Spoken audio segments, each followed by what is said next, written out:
মৌসুম বদলের এই সময়ে গলা ব্যথা, খুসখুসে কাশি সাধারণ সমস্যা।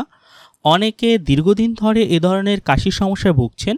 অ্যালার্জির ওষুধ, কাশির ওষুধ খাচ্ছেন, কিন্তু পুরোপুরি সারছে না। দীর্ঘদিন খুসখুসে কাশি একটি বিরক্তিকর সমস্যা। তো আজকে আমি যে সিরাপটি নিয়ে এসেছি সেটির নাম হচ্ছে বোরোফেক্স টিএস সিরাপ। এই সিরাপটির ভিতরে রয়েছে ডেক্সামেথারফেন পলিএস্টাইরেক্স। সাধারণত এই সিরাপটি অনেক পাওয়ারফুল একটি সিরাপ। যাদের দীর্ঘদিন কাশি রয়েছে, কাশির সময় ঝনঝন আওয়াজ হয়, অর্থাৎ ছেলেসাবিহীন কাশি রয়েছে, বা যারা রাতে ঘুমাতে পারেন না কাশির যন্ত্রণায়, অতিরিক্ত কাশির কারণে, তো সে সকল ক্ষেত্রে কিন্তু এই বোরোফেক্স টিএস সিরাপটি কাজ করে থাকে। এটি অত্যন্ত পাওয়ারফুল একটি সিরাপ কাশি দমনের ক্ষেত্রে। তো যাদের এই দীর্ঘস্থায়ী কাশি রয়েছে তারা এই সিরাপটি খেয়ে দেখতে পারেন। তো এই সিরাপটি আপনারা কিভাবে খাবেন সেটি আপনাদেরকে এখন আমি বলে দিচ্ছি।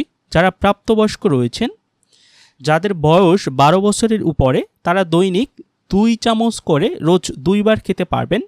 আমি আবারও বলে দিচ্ছি, যারা প্রাপ্তবয়স্ক রয়েছেন এবং যাদের বয়স 12 বছরের উপরে, তারা দৈনিক 2 চামচ করে রোজ 2 বার খেতে পারবেন। সকালে 2 চামচ এবং রাতে 2 চামচ। খাবার পরে খাওয়ার চেষ্টা করবেন এবং খাওয়ার পরে পানি খাবেন না।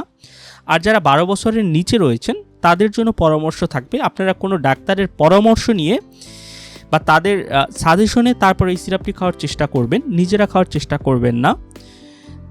আরেকটি বিষয়, সেটি হচ্ছে এই সিরাপটি খেয়ে আপনারা গাড়ি চালানো বা কোনো যন্ত্রপাতি সংক্রান্ত কাজ করার চেষ্টা করবেন না।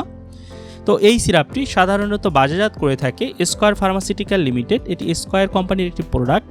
তো এটির মূল্য কত টাকা? এই সিরাপটির মূল্য হচ্ছে 100 টাকা। আপনারা 100 টাকায় যে কোনো ফার্মেসির দোকান থেকে এটি ক্রয় করতে পারবেন। এটির কী পার্শ্ব প্রতিক্রিয়া রয়েছে সেটি আপনাদেরকে আমি বলে দিচ্ছি। এটির পার্শ্ব প্রতিক্রিয়ার ভিতরে রয়েছে অনেক সময় বমি বমি ভাব, মাথা ঘোরা সমস্যা দেখা দিতে পারে। গর্ভাবস্থায় বা স্তনদানকালে এটির ব্যবহার করা যাবে না, এটির ব্যবহার এড়িয়ে যেতে হবে। তো এই ছিল বোরোফেক্স টিএস সম্পর্কিত সকল তথ্য ও উপাত্ত। যদি আপনাদের ভিডিওটি ভালো লাগে তাহলে অবশ্যই আমার চ্যানেলটি সাবস্ক্রাইব করবেন। আর এই সম্পর্কিত যদি আরও কিছু জানতে চান তাহলে নিচে কমেন্ট করবেন, আমি যথাসম্ভব উত্তর দেওয়ার চেষ্টা করব। ধন্যবাদ সকলকে, সবাই ভালো থাকবেন।